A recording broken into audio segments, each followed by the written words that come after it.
এসব বিষয় নিয়ে আলোচনার জন্য স্টুডিওতে যুক্ত হয়েছেন সহকর্মী কাউসারা চৌধুরী কুমু। যাচ্ছি তার কাছে। কুমু, আমরা দেখলাম যে তফসিল ঘোষণার জন্য রেকর্ড করা হয়েছে নির্বাচন কমিশনার, প্রধান নির্বাচন কমিশনারের ভাষণ, এবং একই সাথে প্রধান উপদেষ্টা আজকে কিন্তু ইউএনওদের সঙ্গে নির্বাচনের প্রস্তুতি নিতে বা গণভোট নিয়ে তিনি নির্দেশনাও দিয়েছেন। সেক্ষেত্রে আমরা যদি তফসিলের আলোচনায় শুরুতে আসি, কালকে যে ভাষণ রেকর্ড করা হয়েছে, কোনো আভাস কি পাওয়া গেছে কি কি থাকতে পারে বা নির্দিষ্ট দিন তারিখ? আসলে ধন্যবাদ আপনাকে। যেহেতু তফসিলের প্রথমেই থাকে যে ভোটের তারিখ, এবং একই সাথে তারপরে যে বিষয়টি আসে সেটি তফসিলের মধ্যে যে প্রার্থীদের মনোনয়নপত্র সংগ্রহের বিষয় থাকে, জমা দেওয়ার বিষয় থাকে, প্রার্থী প্রত্যাহার করতে পারেন, কেউ তুলেও নিতে পারেন চাইলে, সেখানে যাচাই বাছাইয়ের তারিখ থাকে এবং প্রতীক বরাদ্দ বিষয়টি থাকে। এটাই মূলত এই বিষয় থাকে। এবং এবার যেহেতু জাতীয় নির্বাচনের সাথে একই দিনে গণভোটের আয়োজন, সেক্ষেত্রে কিন্তু সাথে গণভোটেরও সংযুক্ত হয়েছে। অর্থাৎ দুই ভোটের মিলে গণভোটের অন্যান্য কিছু না থাকলেও গণভোটের দিনটুকু শুধু উল্লেখ করা হবে যে সেই একই দিনে গণভোট করা হবে। তো সেক্ষেত্রে এখানে সারা দেশবাসীর কাছে একটা আহ্বান থাকতে পারে, যেহেতু গণভোট বারবার সরকারের পক্ষ থেকে বলা হচ্ছে সারা দেশের মানুষ যাতে গণভোট নিয়ে কথা বলে। আমরা একটু দেখে আসি যে নির্বাচনের তফসিল কাল সন্ধ্যা 6টায় নির্বাচনের তফসিল ঘোষণা নিয়ে সিইসির ভাষণ রেকর্ড, ভোটের প্রস্তুতি জানাতে রাষ্ট্রপতির সঙ্গে সাক্ষাৎ, সুষ্ঠু নির্বাচনে সহায়তার আশ্বাস রাষ্ট্রপতির। অর্থাৎ রাষ্ট্রপতির সাথে দেখাটাই ছিল শেষ প্রস্তুতিরও একটা অংশ। যে এর আগে প্রধান উপদেষ্টা, রাষ্ট্রপতি, প্রধান বিচারপতি থেকে শুরু করে সকলের সাথে কিন্তু কমিশন দেখা করেছে, এবং সবশেষ যে তফসিলের যে প্রস্তুতি বা ভোটের যে প্রস্তুতি, সেটি প্রস্তুতির অংশই ছিল রেকর্ড করা। অর্থাৎ জাতির উদ্দেশ্যে ভাষণ দিবেন প্রধান নির্বাচন কমিশনার, এবং এই ভাষণের জন্যই রেকর্ড করা হয়েছে, এবং সেটি বাংলাদেশ টেলিভিশন এবং বাংলাদেশ বেতার সেটি রেকর্ড করেছে। এবং সারা দেশেই কালকে সন্ধ্যায় 6টায় সারা দেশে একযোগে প্রচারিত হবে, এবং সারা দেশের মানুষ আসলে সিএসির এই ভাষণ শুনবেন, এবং ওনার নিশ্চয়ই কোনো আহ্বান থাকবে ভোটারদের প্রতিও, এবং তারা নিশ্চয়ই আশ্বস্তও করবেন একই সাথে ভোটারদেরকে, যাতে করে ভোট কেন্দ্রে আসার জন্য, কারণ ভোটাররা ভোট বিমুখ হয়েছিল, এক্ষেত্রে নিশ্চয়ই একটা করা বার্তা থাকবে কমিশনের পক্ষ থেকেও। আমরা যদি একটু প্রধান উপদেষ্টার নির্দেশনা নিয়ে কথা বলছিলাম, প্রধান উপদেষ্টা আজকে ইউএনওদের সঙ্গে যুক্ত হয়েছিলেন, সেক্ষেত্রে সেখান থেকে কি নির্দেশনা আসে? বিষয়টি আসলে ভোট হচ্ছে, আর মাঠ প্রশাসনের সবচেয়ে বড় বিষয় থাকে ইউএনওরা, মাঠ প্রশাসনের সবচেয়ে বড় পর্যায়ে। অর্থাৎ ইউএনওরা কিন্তু সহকারী রিটার্নিং অফিসার হিসেবে থাকেন। তার মানে রিটার্নিং অফিসার একটি আসনের ভোটের সবচেয়ে মূল গুরু দায়িত্ব যিনি পালন করেন রিটার্নিং অফিসার, তারপরেই থাকে সহকারী রিটার্নিং অফিসার।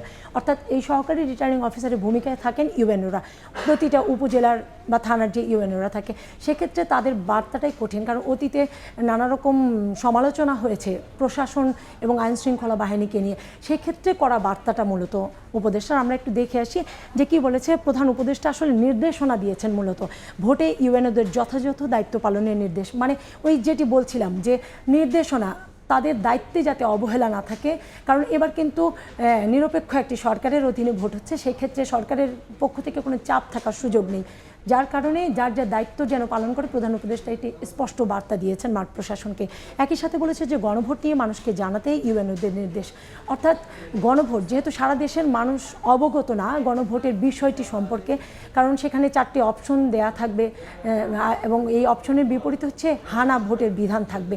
সেক্ষেত্রে মানুষ যেন জানতে পারে আসলে গণভোটের যে ব্যালটে কি কি থাকবে, সেটা মানুষ আগেই যেন জানতে পারে, এবং ভোট কেন্দ্রে গিয়ে যেন পড়তে না হয়, সেই বিষয়টি নিয়ে মূলত বলেছে যে সারা দেশবাসী যেন এই বিষয়টি সম্পর্কে জানে, এবং গণভোটে যেন উদ্বুদ্ধ হয়, মানুষ যেন এই ভোটটি দিতে আসে। কারণ সরকার বলেছে, প্রধান উপদেষ্টা বলেছে, এটি বাংলাদেশের জন্য স্থায়ী পরিবর্তনের একটি কর্মসূচি। অর্থাৎ গণভোটটিকে অনেক বড় করে দেখেছেন যে জাতীয় নির্বাচন তো 5 বছর পর হয়, কিন্তু গণভোটটি এবারই হবে এবং একবারই। অর্থাৎ এখানে যেহেতু সংবিধানের বিষয় আছে, রাষ্ট্র পরিবর্তনের একটি স্থায়ীভাবে যে পরিবর্তনের বিষয়, সে বিষয়টি আছে। সেক্ষেত্রে কুমু, আজকে তো আবার দুই উপদেষ্টা যারা অনেকদিন ধরে গুঞ্জন ছিল পদত্যাগ করবেন, সেক্ষেত্রে কুমু আমরা যদি আলোচনা একটু সামনের দিকে বাড়াই, তারা যদিও নিশ্চিত করে কয়েকদিন ধরেই বলছেন পদত্যাগ করবেন, কিন্তু আজও পর্যন্ত বললেন যে কোন দল থেকে আসলে নির্বাচন করবেন সেটি এখনো স্পষ্ট না। কোনো বিষয় কি জানতে পেরেছেন? ইতিমধ্যে এখনো কোনো আভাস পাওয়া যায়নি, তবে আলোচনা তো নানাভাবেই চলছে।